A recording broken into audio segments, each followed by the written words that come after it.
Okay, welcome to this lecture on order theory.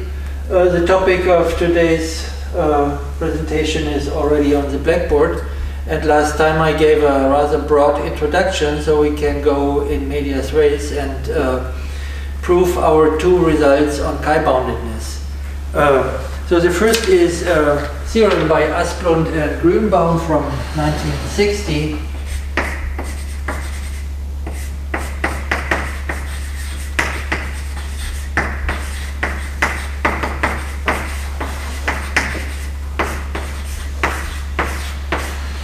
It says if you have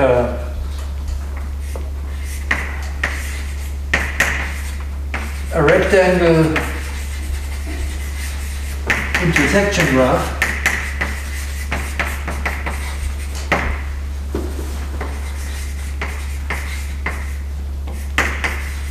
then for this graph it holds that the chromatic number of G is bounded by 3 times W squared, 4 times W squared minus 3 times W. Of course, this is the clique number of G. And yeah, so we have a bound on of the chromatic number in terms of the clique number. And now the edges of our graph, which we of course think to be given with a representation by rectangles, then this is an edge, and this edge is done with 2 rectangles, and in this case the corner of one of the rectangles is in the other rectangle, and so this can happen if we fix this corner, then there can be at most omega many rectangles containing this corner. So in addition to this one, there can be only omega minus 1. So this shows we can assign the edge to this corner, and with this assignment we have a 4n corners, and we don't get too many edges, and from this we can get a bound on the chromatic number of these edges. But it turns out that not all edges are of that kind. We can also have edges of this kind where you don't have a corner. And so the first thing we're going to do is we look at these crossing edges, and we build a corresponding graph. So we let G plus on the same vertex set and with a restricted number set of edges. This is the crossing graph. So we only have an edge if we have this kind of picture here, U and W, and now the claim is that the chromatic number of this graph is bounded by omega of G. So the clique number of the original graph is bounding the chromatic number here, and the idea is that we use an orientation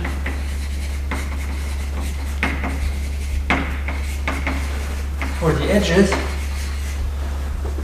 So if we have an edge of that kind, then we make an arrow U to W, and so formally if the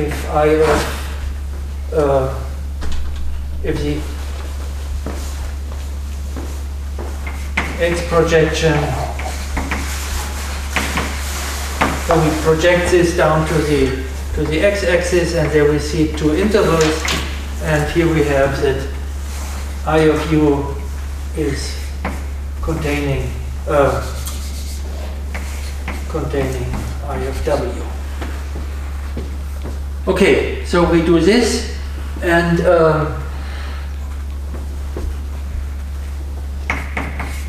now the claim is that this relation is acyclic.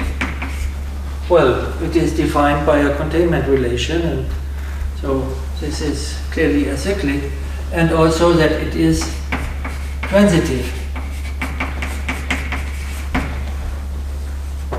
So for the transitivity, we have to see that if we have an edge from u to v and from v to w, that we also have the corresponding edge from u to w.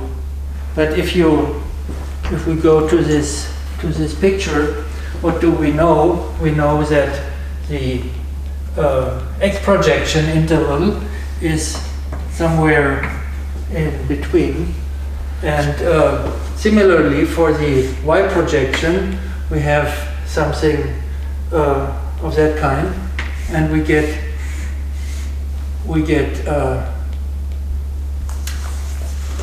well, I shouldn't start with the edge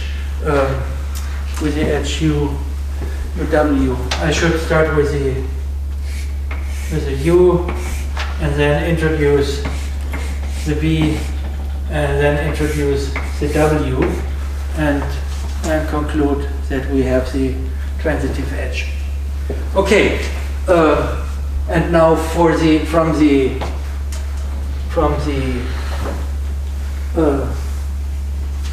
knowing that G is a rectangle intersection graph with clique number omega, we know that the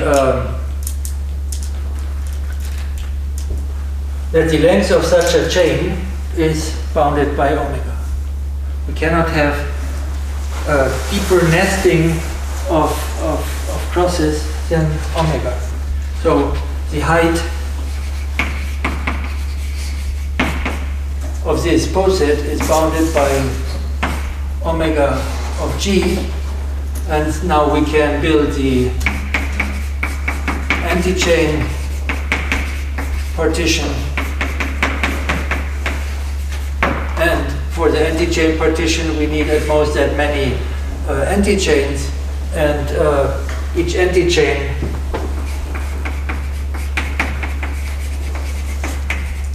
is a color class for our crossing graph. So this proves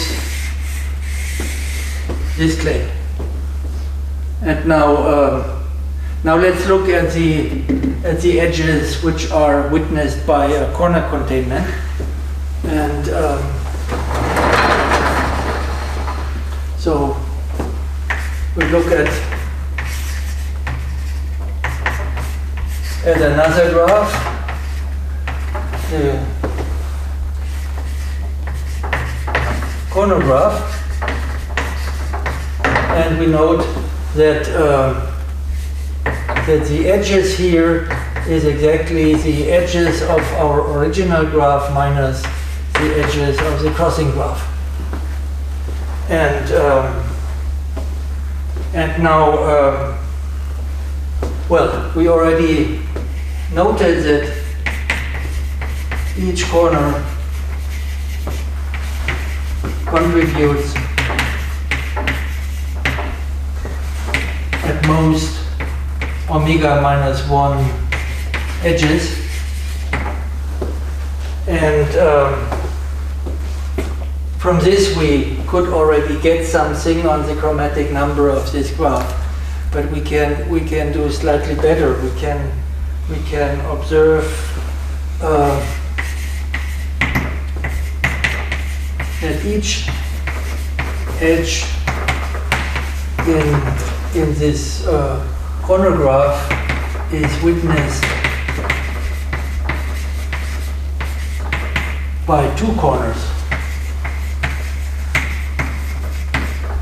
And so the argument is essentially, let's look at a corner containment, and now we look which of these two edges ends first. And in one case we get this picture, and in the other case we get this picture, and in both cases we have two corner containments. Yeah, so now this allows us to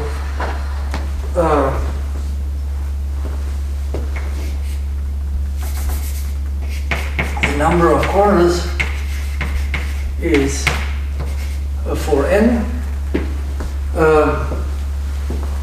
Each contributes at most omega minus 1 edges, but each of the edges is attained twice, so we get that the size of the number of edges is at most 2n w minus 1. So the sum of the degrees of is at most the double of this one, and this implies that the graph is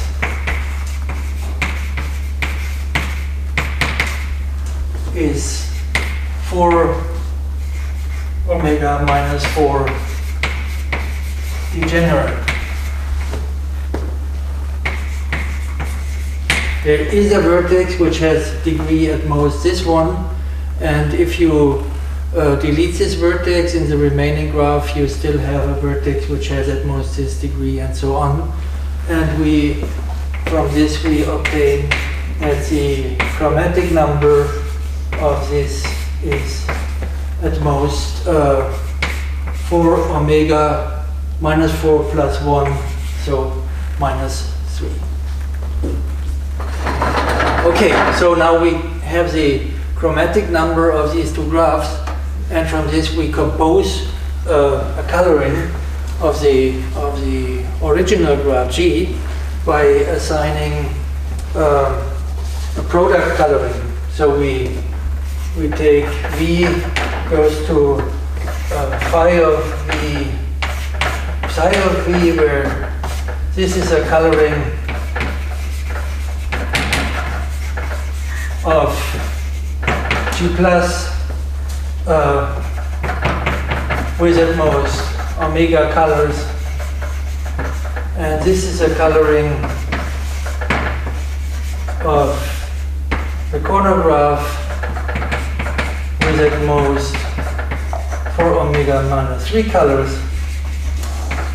And since each edge of the original graph is either gets different colors in the first component or in the second component, this is a legal coloring of the full graph, and we are using the product of these many colors. So 4 omega minus 3 times omega, and this is the proof of this result. Yeah. So this technique of splitting the graph into pieces and coloring the pieces independently using the product coloring, this idea will come up in the next example as well, where we are coloring the coloring segments.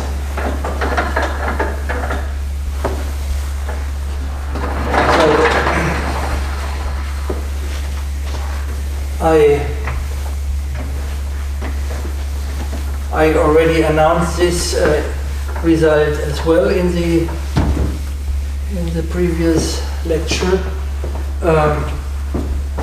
We are looking at disjointness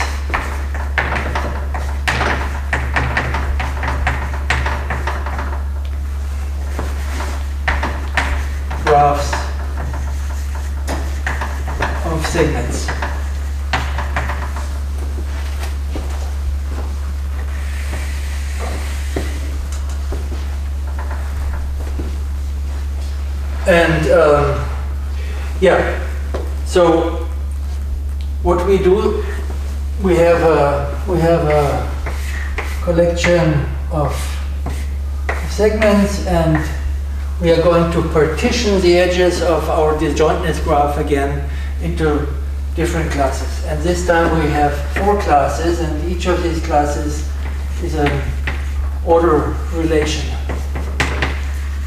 as we are going to see. So we look at segments x and y, and we assume that the left of x is left of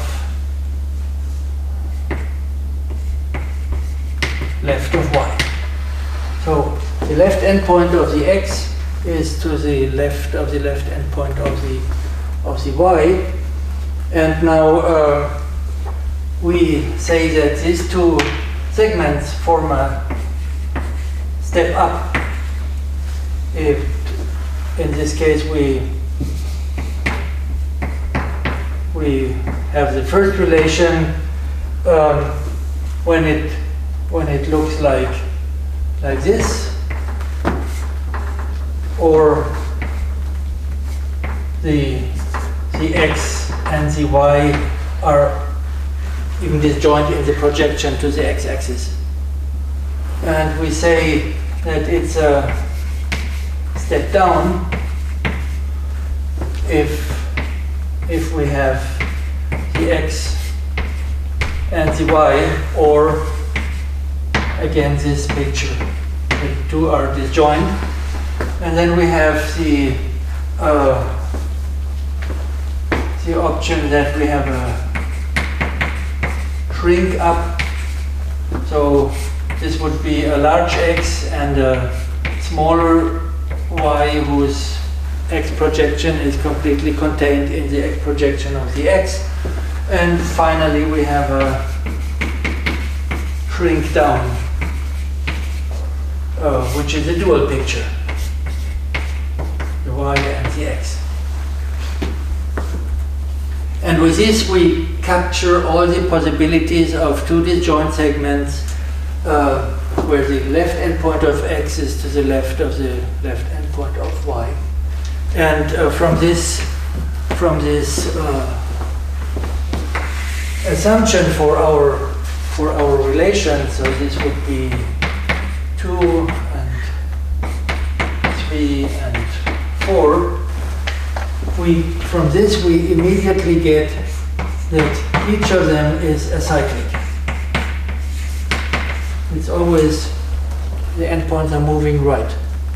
And then it's easy to see that they are transitive. So if you have a shrink down from x to y and a shrink down from y to z, and what do you have from x to z? And the same thing with the others. So it's a cyclic, it's transitive. We have partial orders, and now as before, the chain in this partial order can have size at most k if we forbid k plus 1 pairwise disjoint segments. So no k plus 1 pairwise disjoint segments implies that the height of pi is at most k for I equals 1 to 4. And now from this we get that we can partition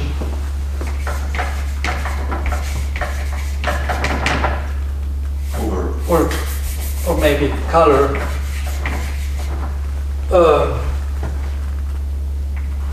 the segments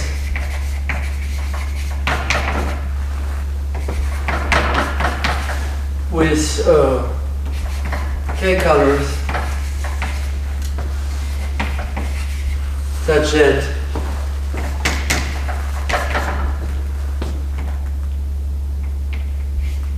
the color class is independent in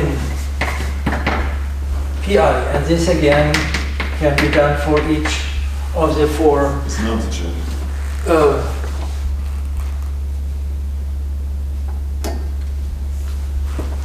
Yes.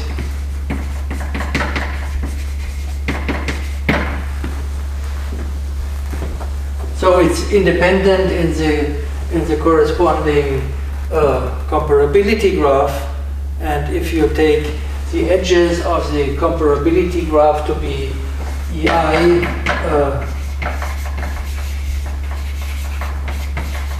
comparability graph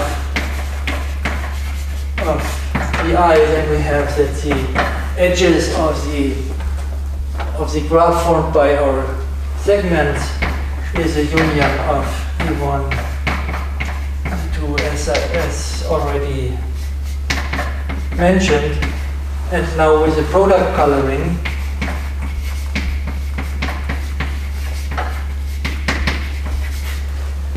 we see that we get k to the fourth color classes for the disjointness graph of the segments, and the theorem, just to state it in a readable form, if G VE is a disjointness graph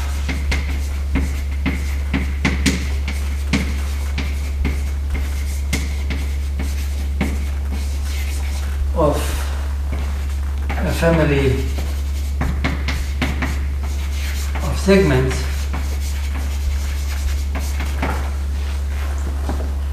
then the chromatic number of G is at most the fourth power of the Euclid number. So again, chi-boundedness with a polynomial function. And yeah, so the next we are going to do is we're going to go from chi-boundedness results to extremal results for geometric graphs.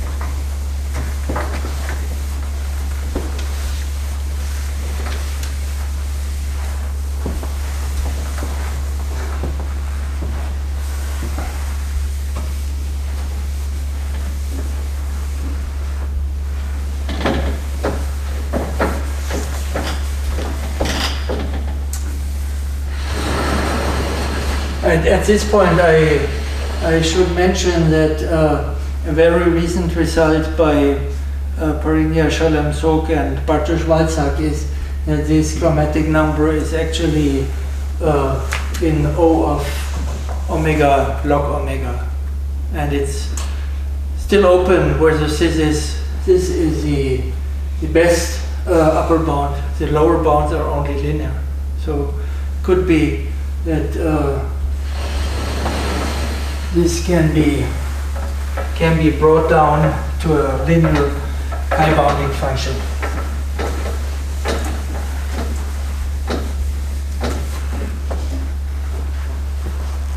Okay, so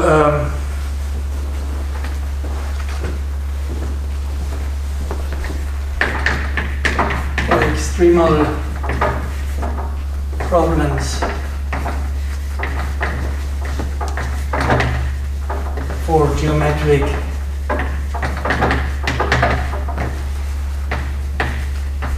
graphs. And before getting into it, we should define what a geometric graph is. So geometric graph is a graph drawn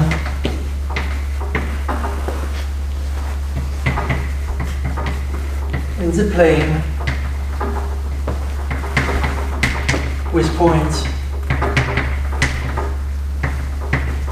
and line segments. And of course we assume that there are no degenerate things like a point lying on an edge or things like this. Yeah, and not necessarily planar, right?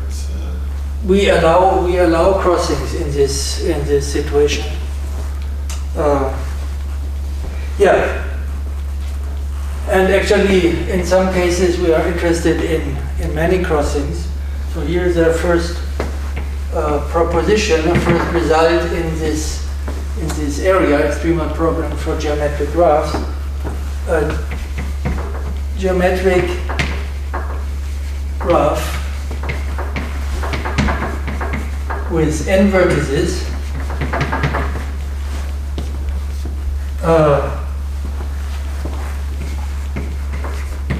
and no pair of disjoint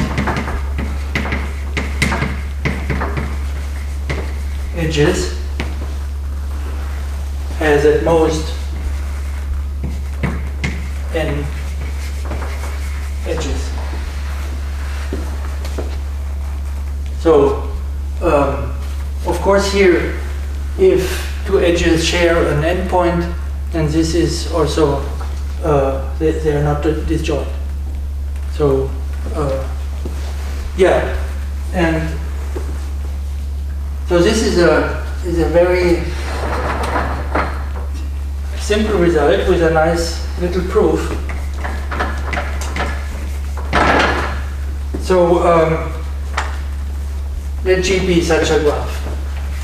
G geometric, no disjoint.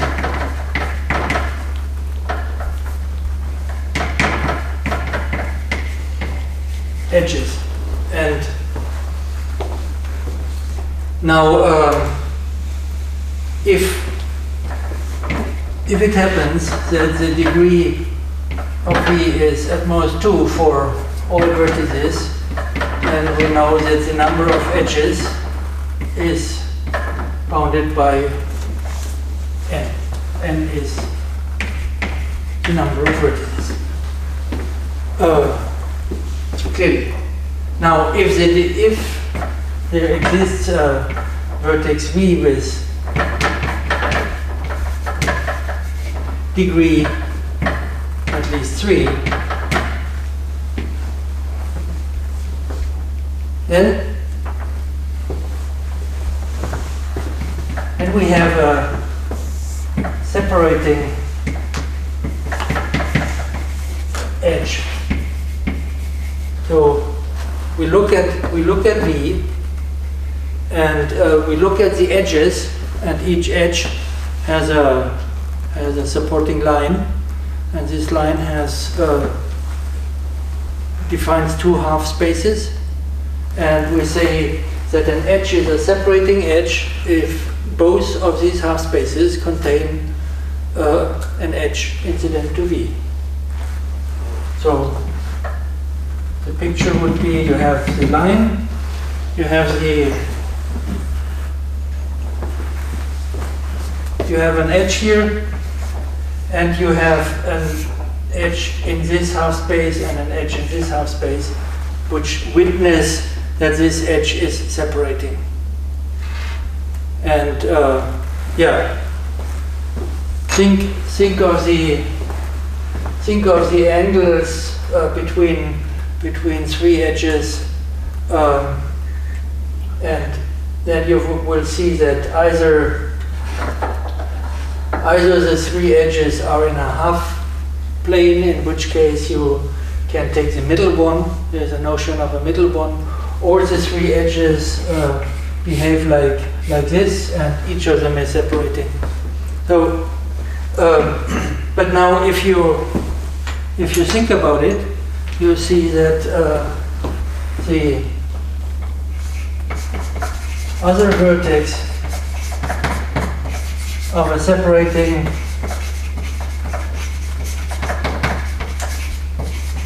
edge has degree 1.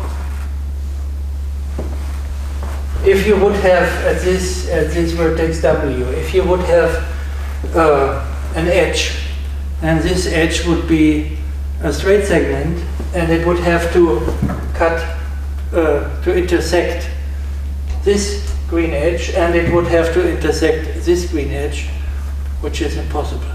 So the degree must be 1.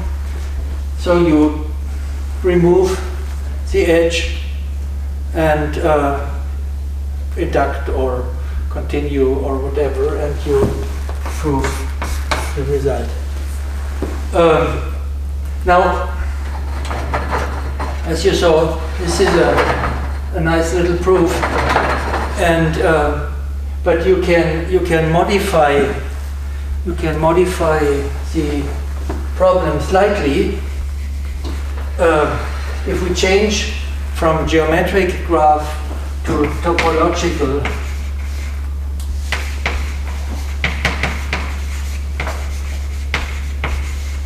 graph. So now the edges are curves, and no two edges share more than 1 point, which is a vertex or a crossing. So you don't allow touching edges. And now, so this is a notion of a topological graph, and a topological. How to ensure that pathological curves do not allow some weird edge cases? Since we only have a few crossings on each edge, every edge can cross every other edge at most once. Like how do we outlaw that how do we ensure that things like snowflakes, the combinatorics of that have non-zero area do not allow some weird things like maybe lakes of water? Yeah. As I said, the combinatorial structure is a very finite thing. We have a finite number of vertices, finite number of edges, and we can approximate the graph with the edges with polygonal curves, which have few bends, and give the same combinatorics. So we are not interested in your space filling curves. We can. Yes, I know that we are not interested. We can get rid of them without changing the combinatorics. So this is the topological graph, and a topological graph with this property that it has no pair of disjoint edges is called a threckle. And the famous threckle conjecture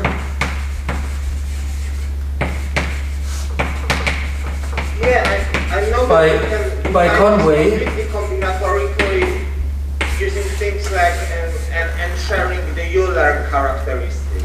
Maybe we discuss your question in the exercise session later. Okay. So the Zwerkel conjecture by Conway from the 70s says that in the topological graph setting, the same conclusion holds. And yeah, this is something, as I said, from the 70s, a very easy to state problem, which has received a lot of attention, but no proof yet. Okay, so let's go further and do something that combines this result with what we did before. Here is a theorem. If we have a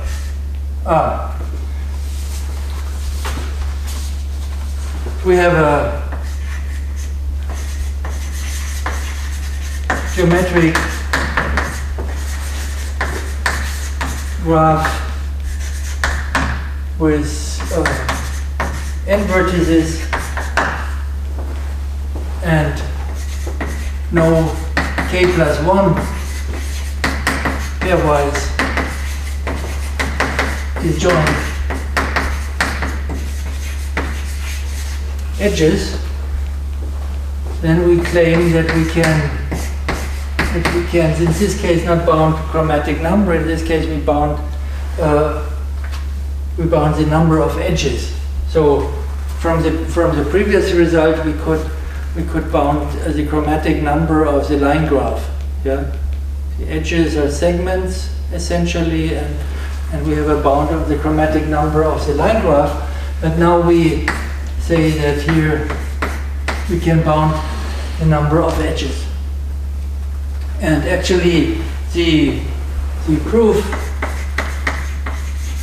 is based on what we did before. So we use these edges as segments. Maybe we extend a little bit to make the endpoints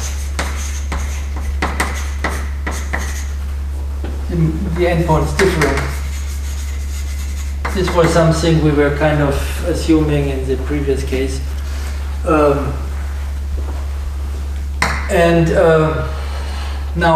now we can partition these edges into k to the fourth classes.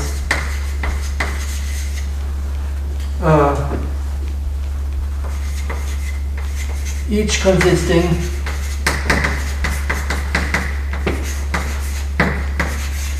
of an independent set in the disjointness graph. So what is an independent set in the disjointness graph? It's a set of pairwise intersecting segments. So it's a set of pairwise non-disjoint edges. Each consisting of a set of pairwise non-disjoint edges. Non-disjoint means intersecting, right? Non-disjoint means either a crossing or a common point. Okay. This is Okay. typically you don't say intersecting for edges if they share a vertex. Okay, so we get these classes of pairwise non-disjoint edges, and we still have only n vertices supported by n vertices. And now we can use this proposition here. Each of the classes has at most n edges. The proposition implies each class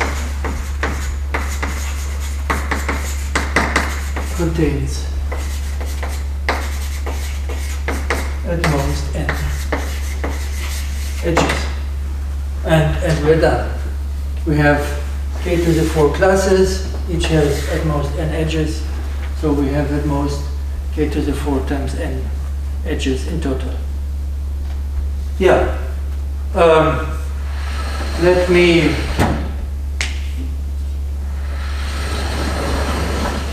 me go switch to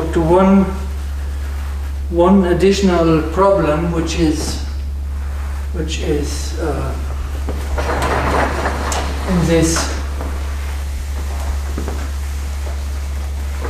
in this spirit, which combines the settings that we have been discussing so far. We were first looking at boxes and the intersection graph of boxes, and then we were looking at disjointness graph of segments, so we can also look at the disjointness graph of boxes. And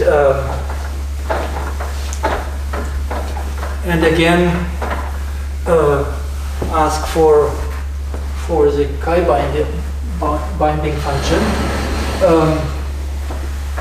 Well, and in this case it is really easy to see that there is a bound of the chromatic number in terms of the click number of these graphs. So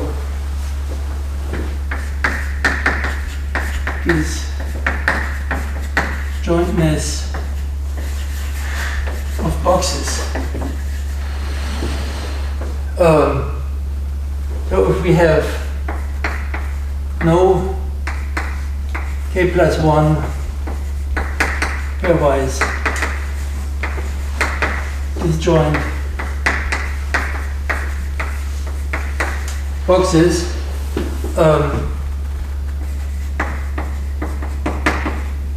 what is the chromatic number of the disjointness graph? So we have no click of size k plus 1, and we ask for the chromatic number. Now here we can easily get along with things we know well. So we take the boxes and we project to the x-axis, and this is what we see here is an interval graph.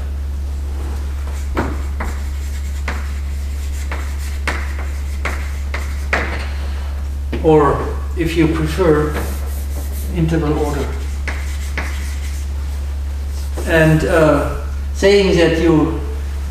knowing that you don't have k plus 1 disjoint boxes, you know that you don't have k plus 1 pairwise disjoint intervals.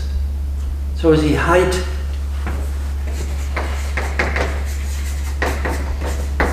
is at most k. And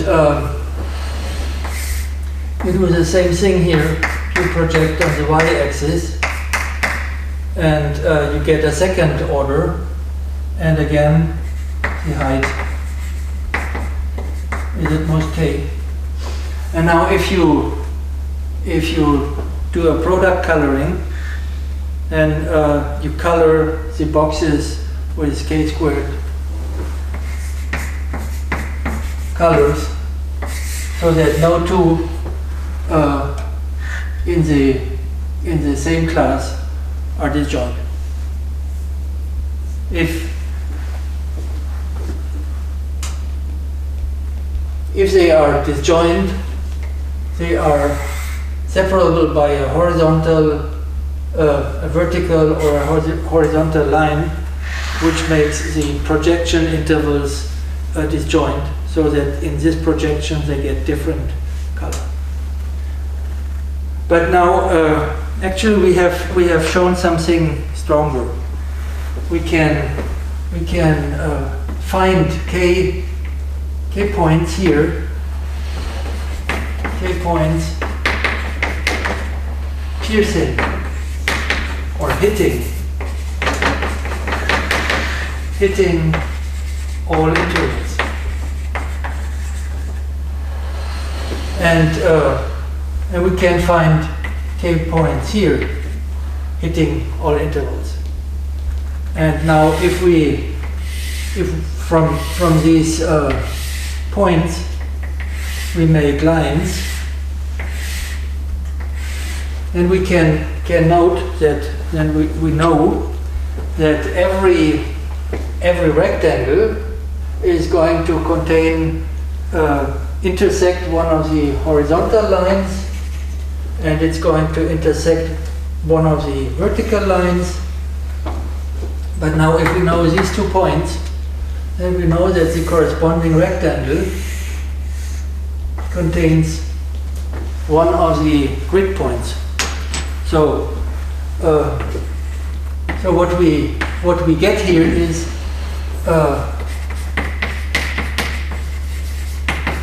actually the graph or the set of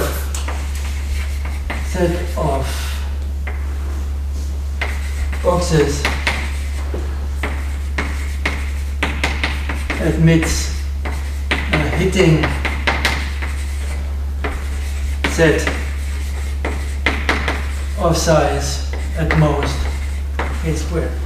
So this is a stronger statement because if you have a hitting set and you look at a point, then the boxes which contain this point form an independent set in the disjointness graph, and we can give them the same color. So, and now we are going to change the setting. We are going to look at disjointness of boxes, but we are not allowed to choose a hitting set ourselves. There is a set of points already given, and we want to find a small hitting set. Well, of course, this is not always possible. If you have a box which contains none of the given points, you won't be able to find a hitting set. Or if you have a set of many disjoint boxes, and they are pairwise disjoint, and each has a private point in your set, then just one point. Each has only one point, and you can't find a small hitting set. So we need some extra assumptions, and under these assumptions, it will turn out that indeed we can find small hitting sets. So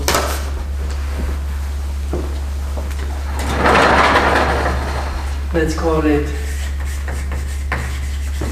strong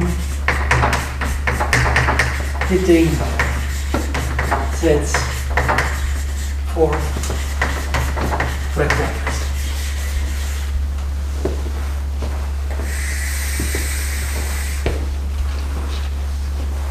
So here's the setting.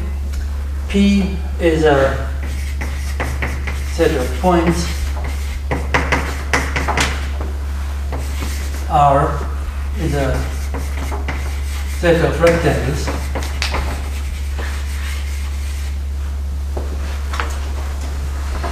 And now we assume that whenever you take whatever rectangle in R you choose, and you look at the points in R, so this would be P intersect R, and this is non-empty. Yeah? So every rectangle in our family contains a point from the given family. And also, and here is a definition. So we call S and R two rectangles from the family almost disjoint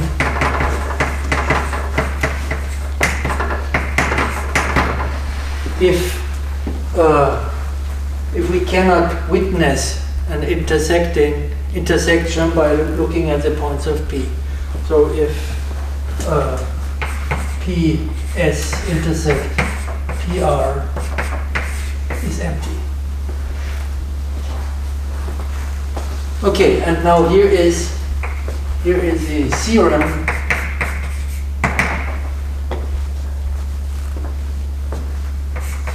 If the family contains no k plus 1 pairwise almost disjoint rectangles,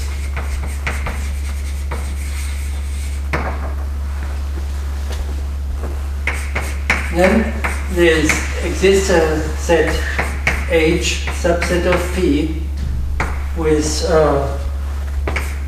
size of H is at most k to the 7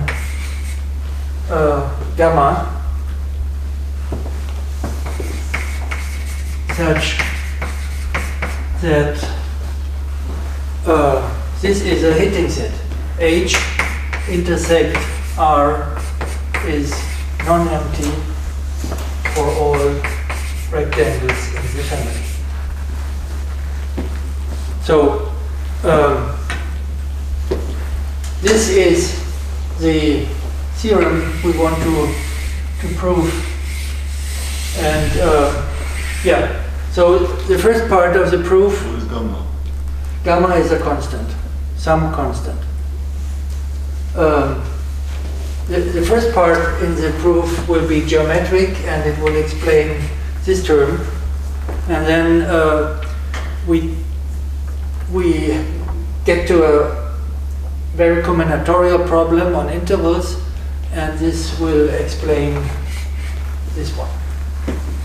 So yeah, this is the goal, to prove this theorem in the remaining 37 minutes.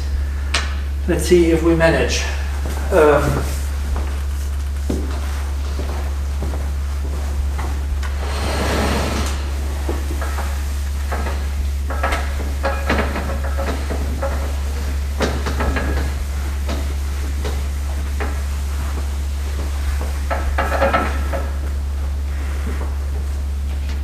Okay.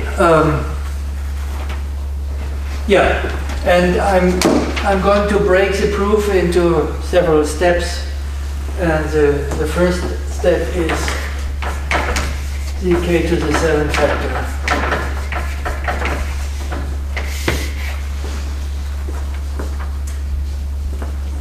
Again, we look at boxes, we look at rectangles. So we take rectangles R and S in the family, and we assume that the low left of R is below or equal to the low left of S. Well, we can assume, we maybe assume that the corners are different. Because we only are interested in the relation with the finite set P. We can certainly get this.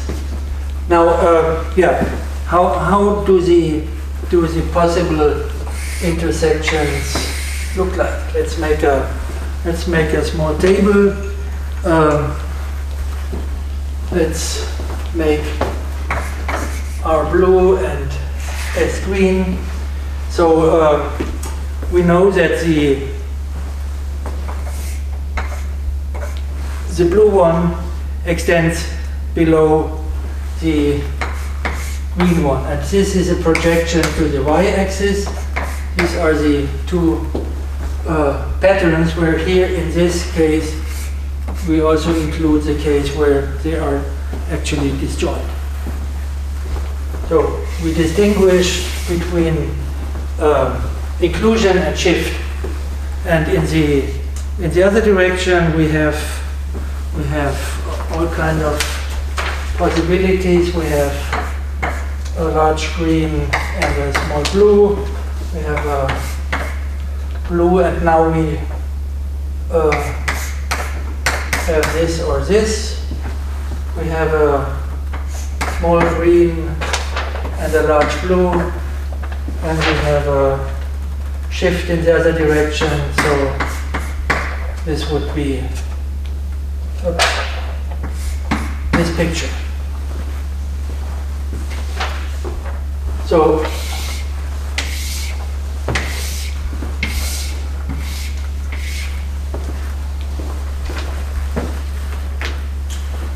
in this case we have a cross configuration. In this case we have either this or maybe this. And I'm not sure I have to complete all the pictures. You can derive it from the projection that I gave you. Well, let's see. This is a containment in Y and shift in the. Here we have a big blue and a contained green. Here we have a shift to the left with containment. Then here we have actually even more options. We shift in both, so we could have something like this or this. What? Yeah. Here we go up, I guess, up and contained, and finally this one should be kind of the dual to the one on the right. These are the 8 cases, and so one important thing is that each pair of rectangles is in one of the relations. So you take a pair, you look which has the qualifies for being R and which qualifies for being S, and then you see that one of the relations holds for the pair. And now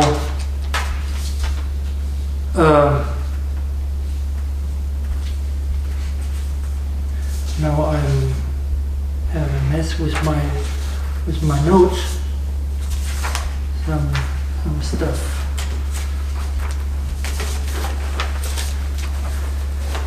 Okay. Yeah. So this is one important observation. A second important observation is that we can make these relations directed from R to S, and the relation R to S I is acyclic for all I from 1 to 8. Well, this is again as with the segments. You move the endpoints, so you move them up this time. So you cannot cycle. And transitive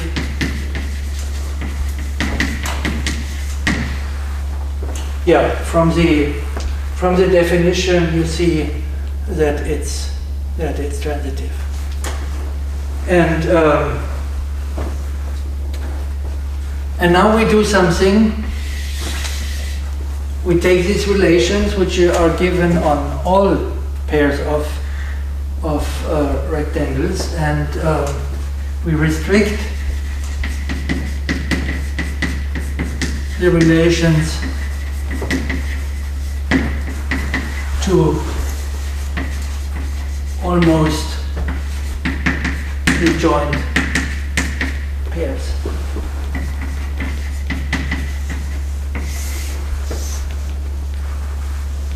And the claim is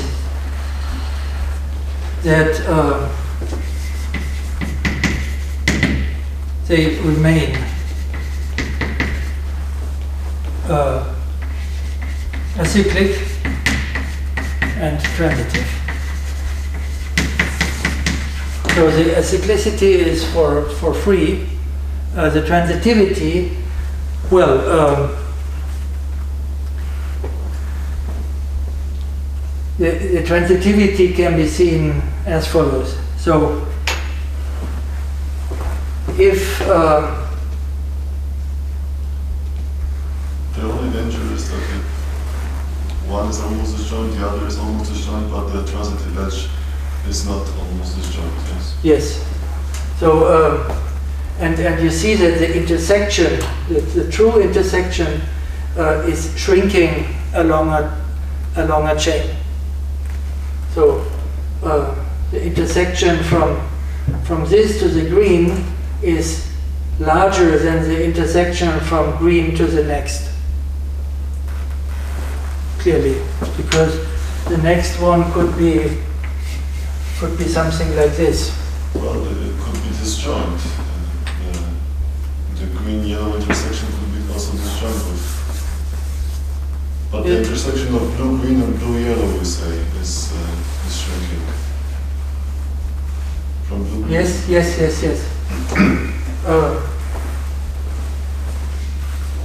So if there is no point in this range, then there is no point in this range.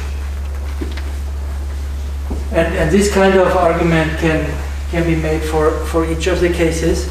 And here's one interesting observation, that if we restrict to almost disjoint, and this becomes empty. So no almost disjoint. Because by assumption we have some point in the green, and this will also belong to the blue, so it's in the intersection. Yeah.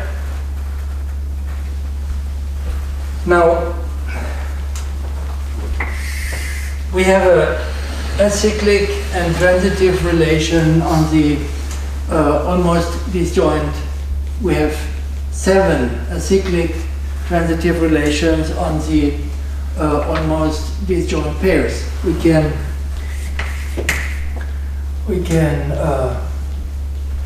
by assumption, we know that there are no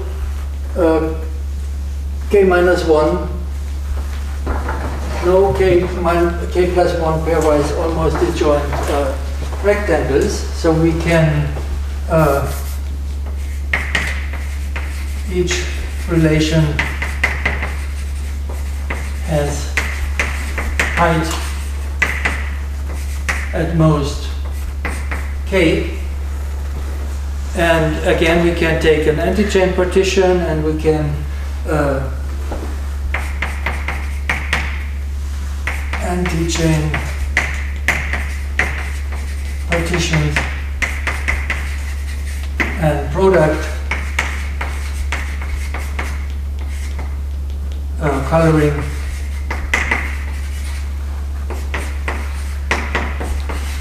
yields at most k to the 7 classes,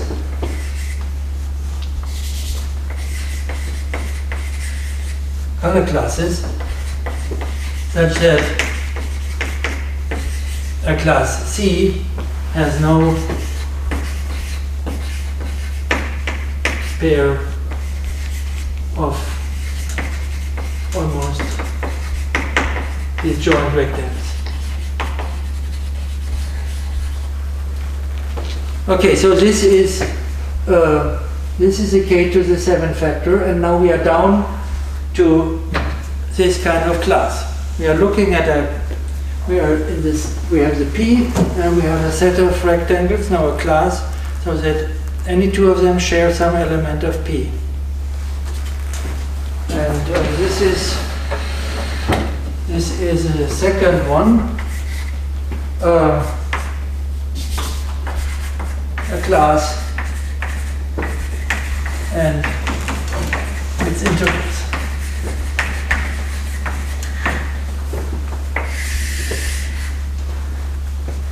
So C, a class of this partition.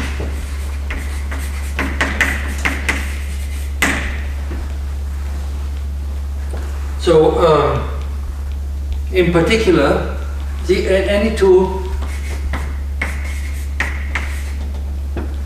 in this class, we know that PR intersect PS is non-empty, and this in particular implies that R intersect S is non-empty. Now we have a set of rectangles, of boxes, which are pairwise intersecting, and the Helly property for rectangles, which can be derived from the x and y projections, says that there is a point which is hitting all the rectangles. So this is Helly property implies there exists a P with P in R for all the R in this class. And well, we may shift the plane and make P be equal to 0, 0. And yeah, now I need space for another picture. Maybe I can erase this upper part here.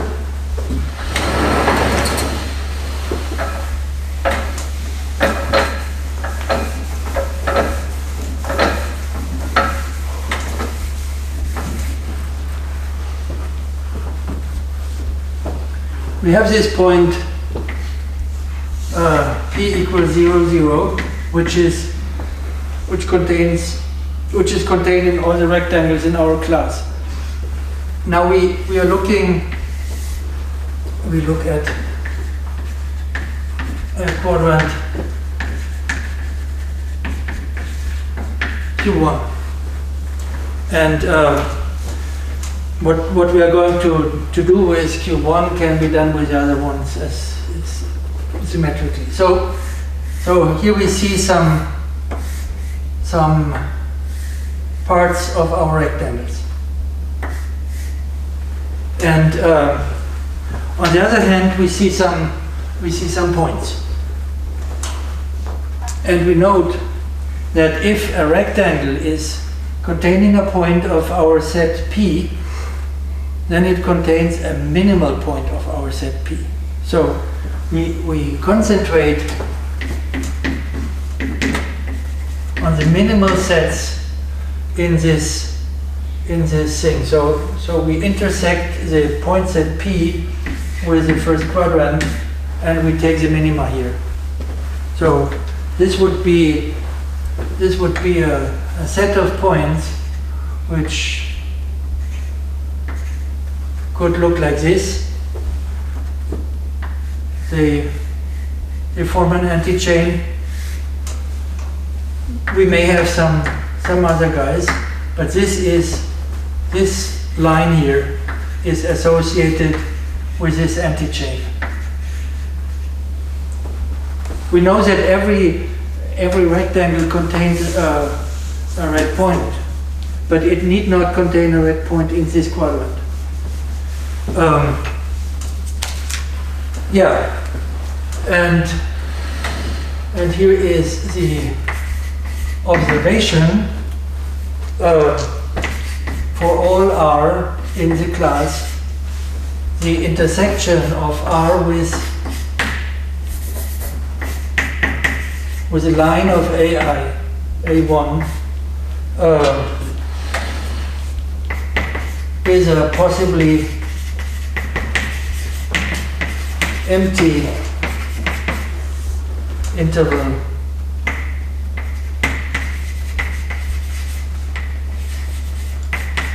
on the line. And so we can straighten it, and we obtain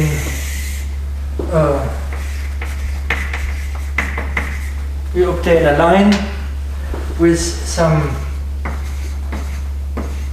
red points, and now what we do is we restrict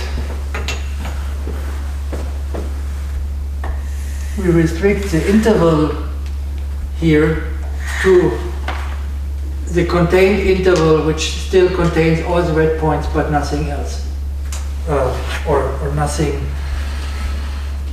beyond these points. So this would be something. This is the interval of R. I don't know if I have the same number of points here. And then there's maybe some intervals which are empty. So something like this one, and we place them here disjointly. Yeah, disjoint, empty, disjoint intervals for R with no A1 point. So this will be the picture that we get from the first quadrant, and we get the same kind of picture from second, third, and fourth quadrant. So we, with a rectangle, we have now associated a quadruple of intervals, and the red points are endpoints of intervals. I mean, here we have intervals which have no red point, but we know that in one of the other copies, the rectangle which is associated to this will have an interval which has a red point as an endpoint, and if we finally assign an endpoint here to the hitting set that we are going to look at, then we can swap it and make it a red point. So if we have a hitting set which contains such an endpoint, we also have a hitting set of the same size which only contains red points. Okay, so yeah, this is second part, the class and its intervals, and now we are going to analyze families of intervals, so-called C intervals. And a C interval is an object which consists of an interval on each of C different lines.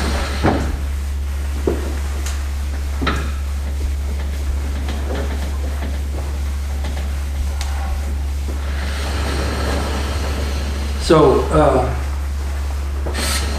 this will be part 3, hitting sets for C intervals.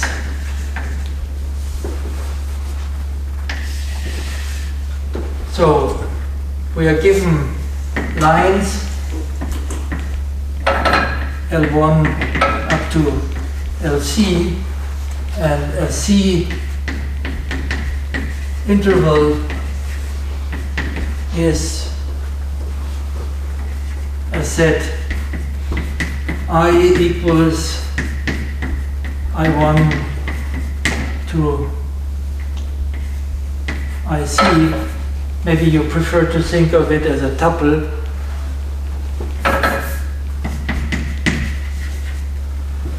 with, of course, I is an interval on Li. And yeah, so this is the definition, and now here is what we aim for. Theorem. There exists a gamma of C such that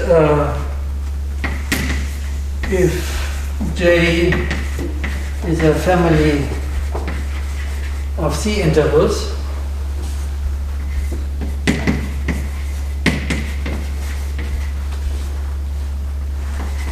no two of them disjoint. C So- has hyphen intervals.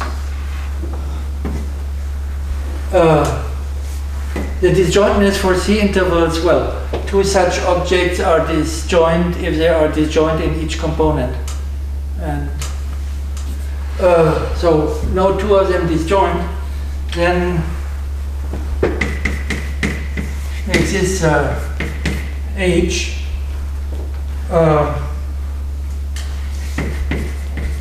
subset of endpoints,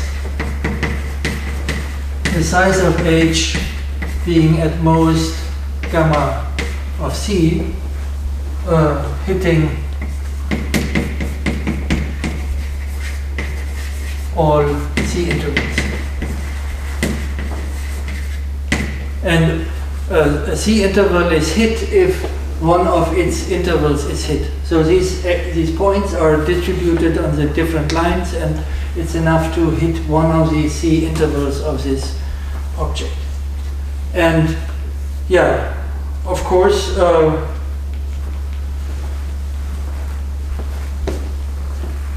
yeah, two remarks.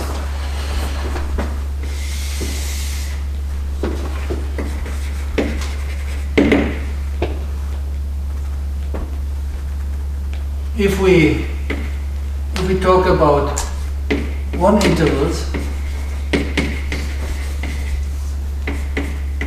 then these are just intervals, and they are pairwise not disjoint, so a single point is enough to hit them. So gamma of 1 is equal 1. And the second thing is,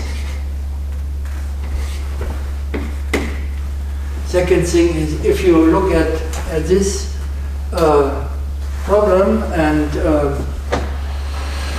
so we were looking at this class of rectangles which are pairwise not almost disjoint. The pairwise have a common point in P. And from this we model this class of, this was a class we were looking at. From this we get the four lines on which we have some intervals, and we have the red points, which are the endpoints. So the gamma from this theorem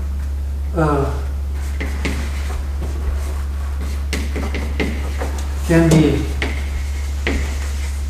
be taken to be the gamma 4.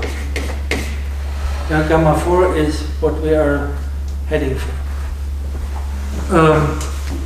Okay, these are these comments, and yeah, now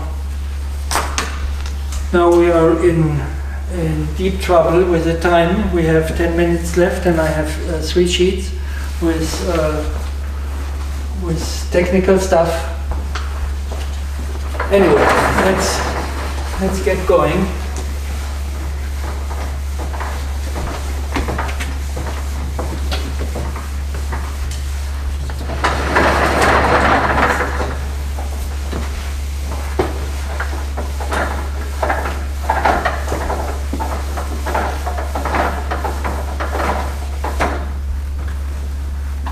So to get hand on this gamma, we are going to generalize the setting. And this generalization is T independence.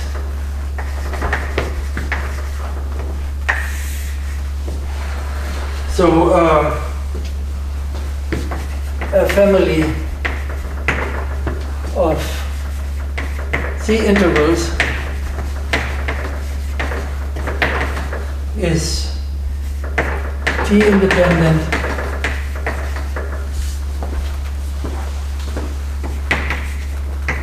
if it contains no set of T plus 1 pairwise disjoint C intervals.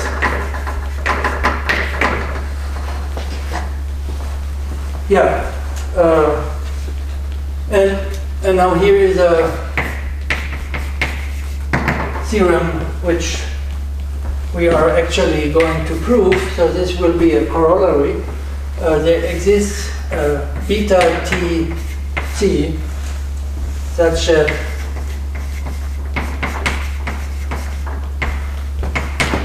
if J is a T independent family of C intervals,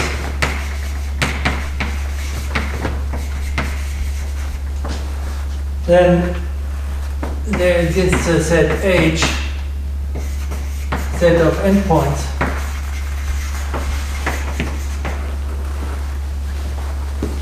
with cardinality of H bounded by beta Tc, such that each C interval of this contains intersects H.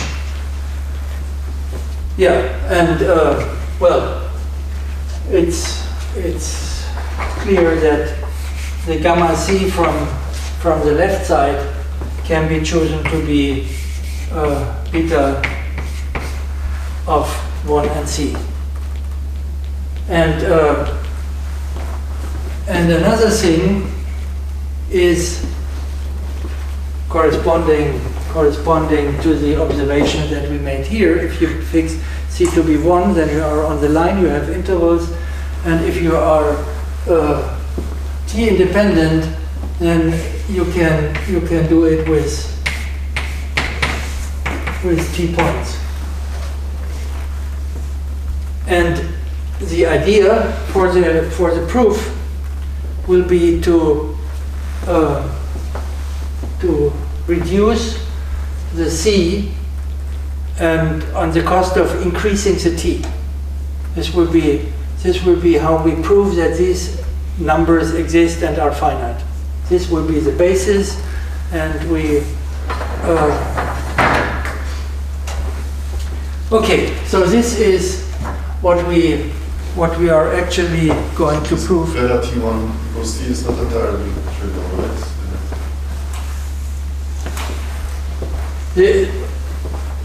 Where is the point? That you can choose the hitting set as endpoints? Or where is your concern? That I can do it with T points. Because on each line it's not necessarily it's one line. Ah, yes, it's true.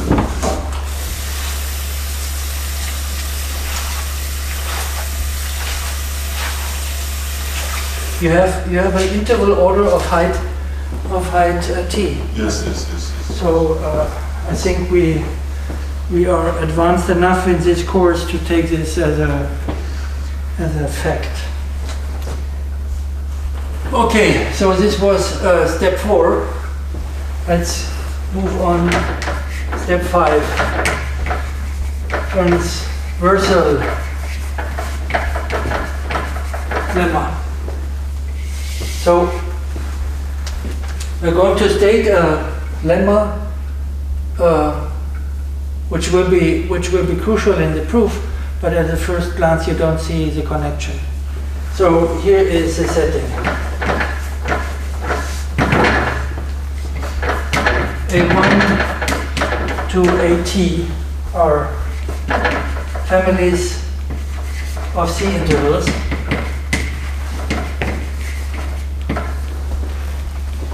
And each of these family contains no disjoint guys. So for all I and for all x, y in AI, x intersect y is non-empty.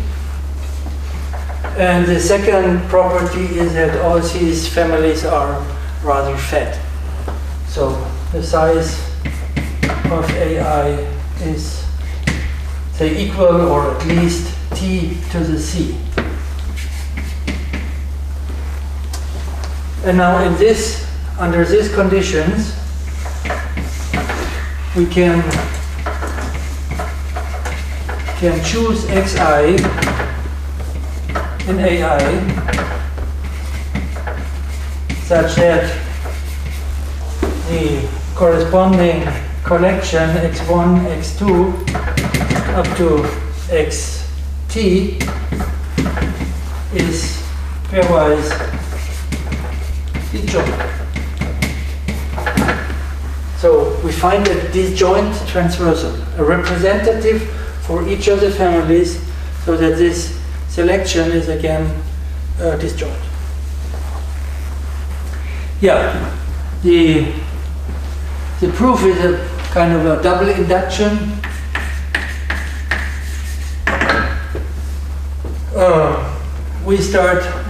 We do an induction on C, and we start with the case C equals 1.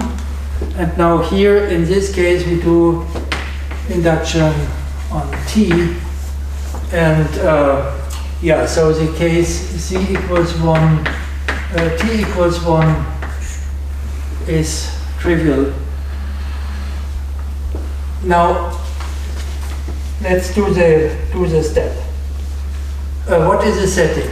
We are on one line. We have. So x and y should be pairwise. X and y should be disjoint there, maybe. Empty or non-empty? Okay. Sure. Sorry.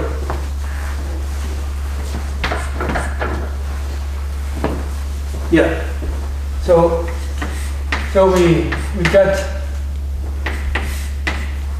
an A1, a family of disjoint intervals. It's 5. So here is an A2 and A3.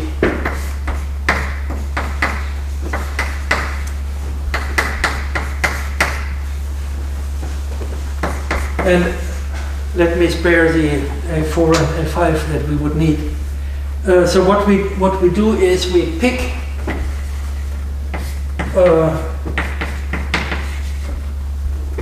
what did I choose?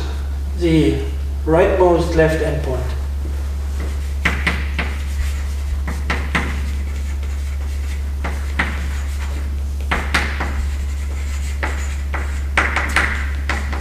Now let's concentrate on the interval here. This will be x3. And what we see from the setting is that all the intervals that may possibly intersect x3 are the last ones in their respective families. So we delete the last one from each of these guys, and we delete all the family here, and we are down to t-1 families of t-1 disjoint intervals each, and we can iterate. And what we get is a transversal with the properties we need. Okay. Now, this was easy. Now let's do the step from C minus 1 to C.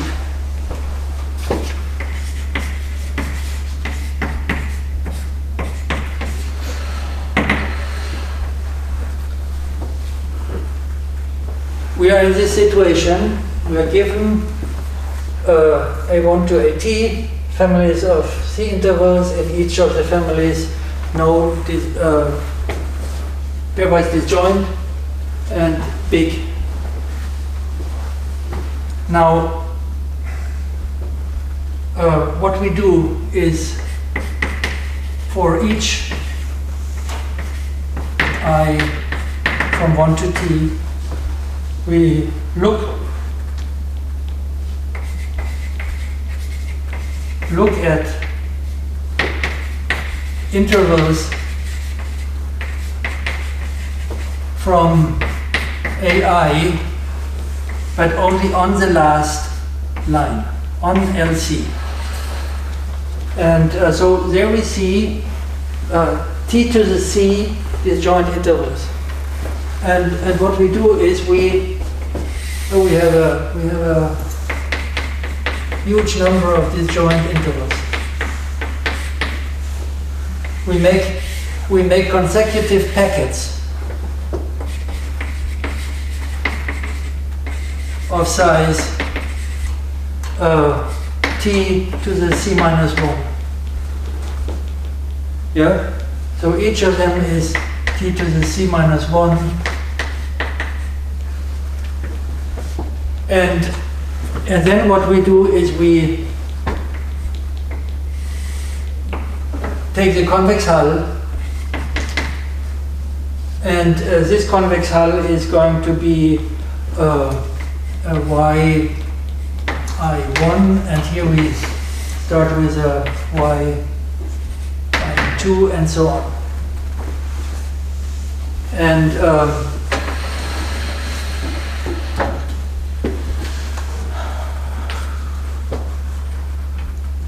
And then, so from this AI, we get a collection of T intervals from AI. We get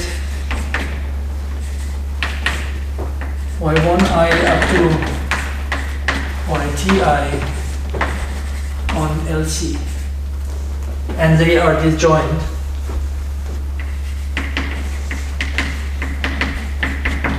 And what we can do is we call this a CI, and we apply the case T equals 1 to the collection C1 up to CT. And we get a transversal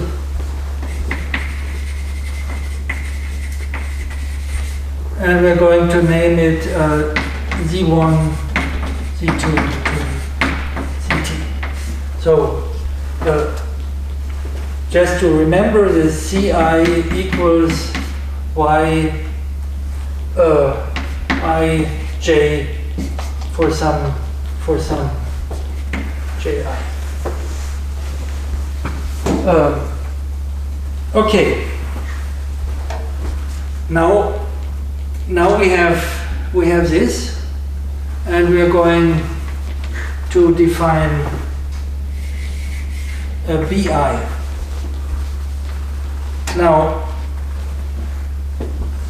Now this is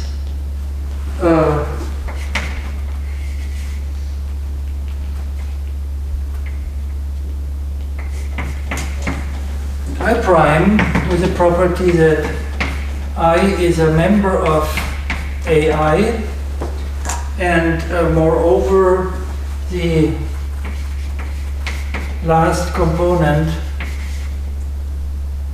is contained in CI, and this prime means the restriction to the first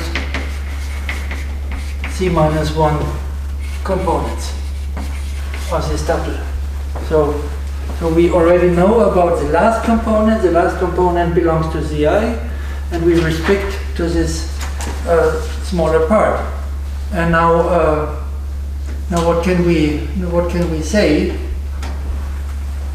The Ci comes from some guy here, and this contains t to the c minus 1 intervals. So the cardinality of Bi is equal to t to the c minus 1. And moreover, they are disjoint. Pairwise disjoint. I mean, there are restrictions of a family which are pairwise disjoint, so what can they do? C minus 1 intervals. And it's C minus 1 intervals. Pairwise disjoint C minus 1 intervals.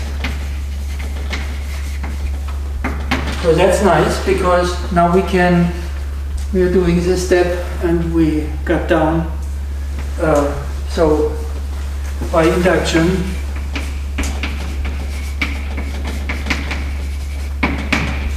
what do we get? We get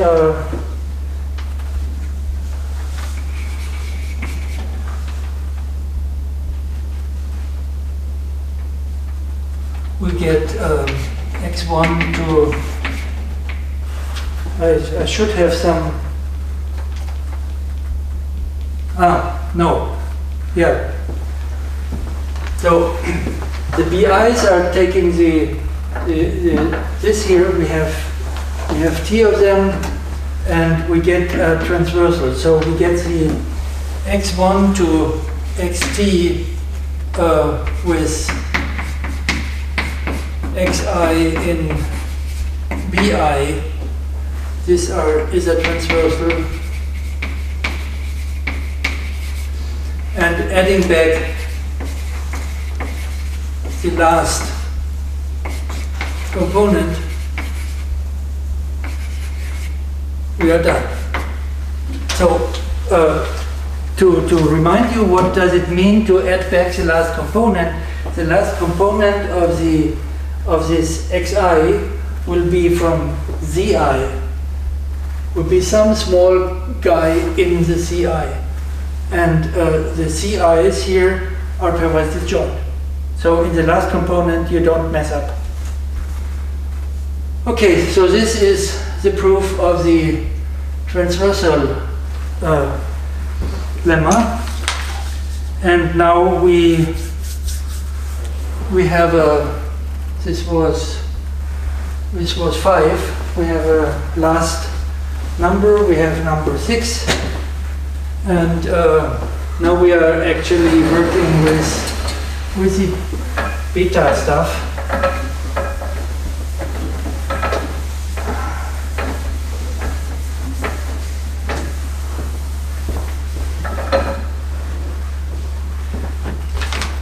So the claim is that beta TC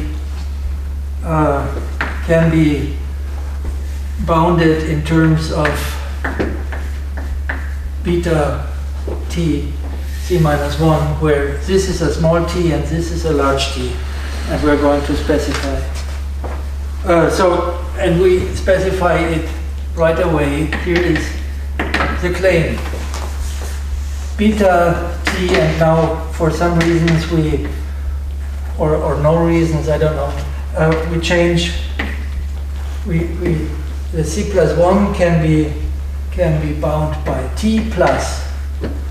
Now we take the beta and we have the large T, which is a t plus 1 to the c minus 1, and a c, and this is multiplied by t plus 1. This is how we trade, how we get the c down from here to here on the cost of increasing this one by a large amount and multiplying by some reasonable factors. Okay. So we start with, we look at a T-independent family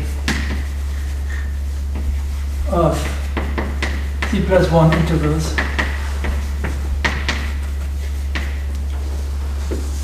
And what we need is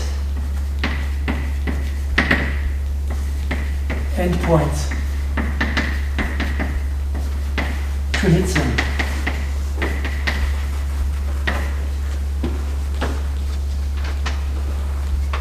And the first thing is we look at component T+1. C+1 and the last component of at the intervals on the line L C+1, and here we define points, and so we have a P0 which is said to be minus infinity. You can also think of just being far left. And then P1, P2, and so on. And we're going to see how many points we need. So the idea is that if we are given PR, then we choose PR+1, extreme right, such that the following holds. If we look at BR again, so this is again a family of restricted intervals. I is a member of A, of course, and I1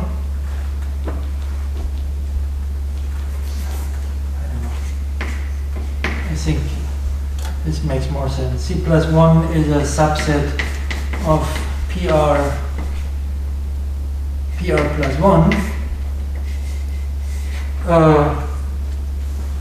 This family is T+1 to the C -1 independent. So in this family of the restriction here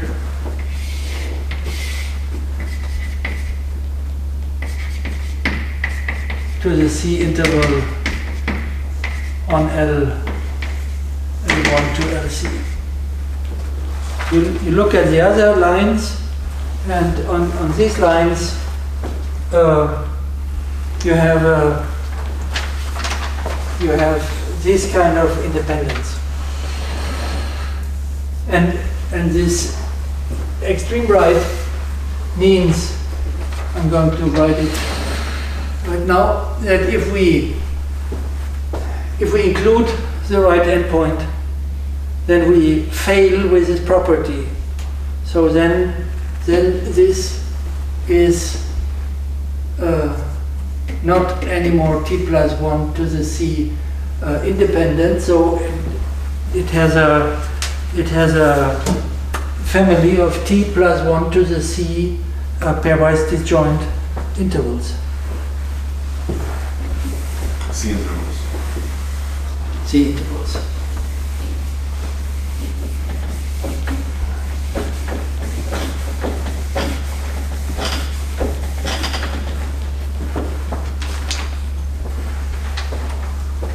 So BR plus I prime, the same thing, I in A, I C+1, and now we close the right hand side, this is a P. PR+1, and we close it, contains a family of T+1 to the C pairwise disjoint C intervals.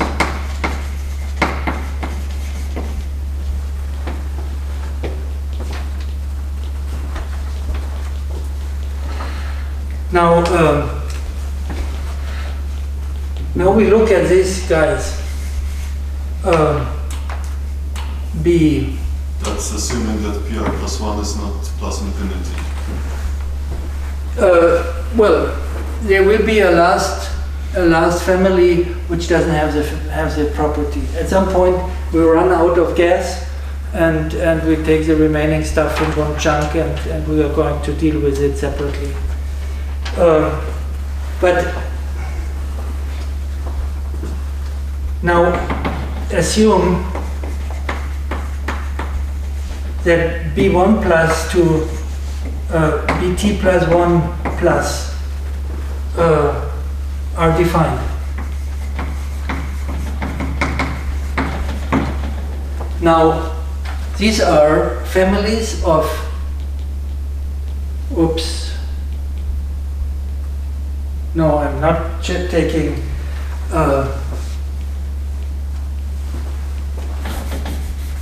we need a new letter, CR, and this is going to be applied to the C's.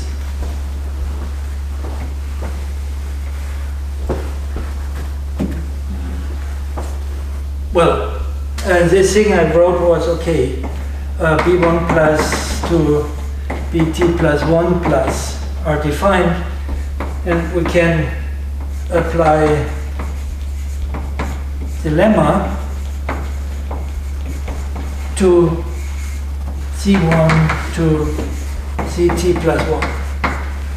So you have T plus 1 families, each of size T plus 1 to the C, each containing C intervals which are pairwise disjoint. The lemma tells us that we find a large transversal. A transversal of size T plus 1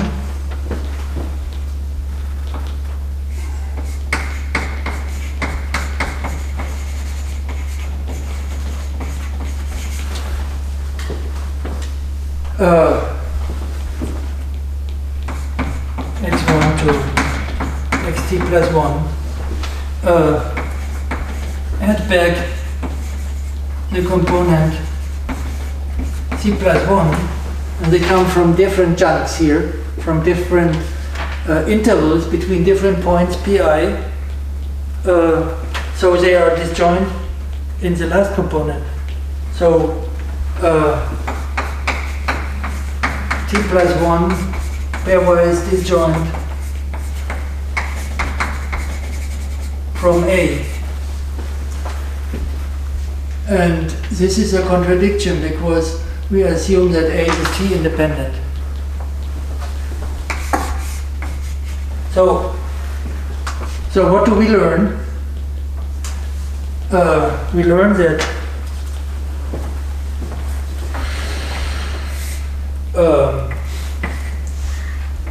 P T plus 1 equals plus infinity. So maybe we'll run out of gas even earlier, but this is for sure. Okay, and now we are in business.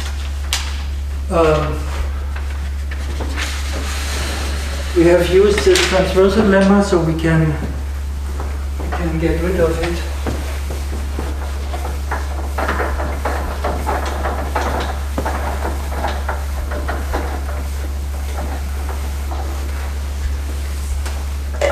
Now we are almost done, because how is our heating set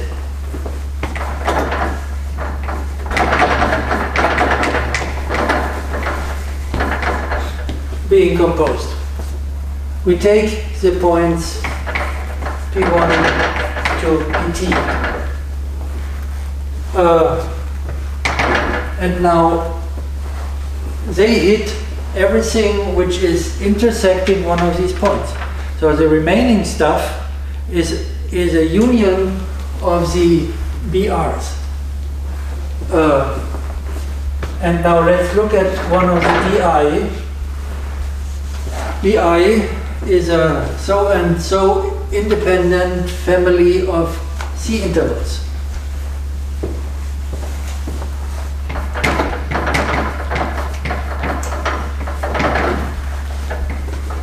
Of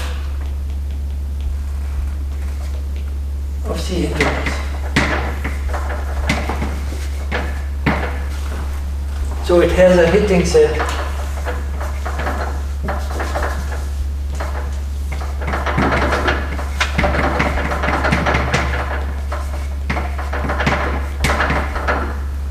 with size of hi is bounded by beta of T and C.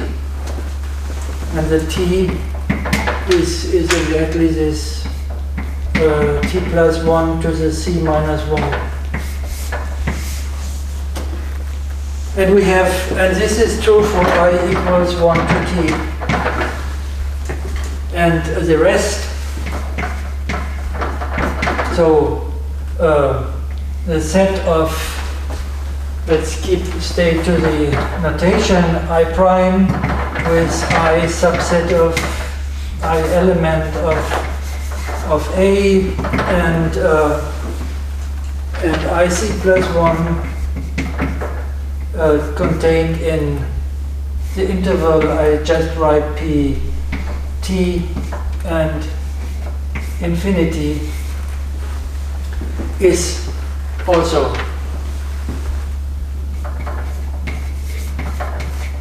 T independent. So again, we can apply the very same bound. So and this gives what we have. These are the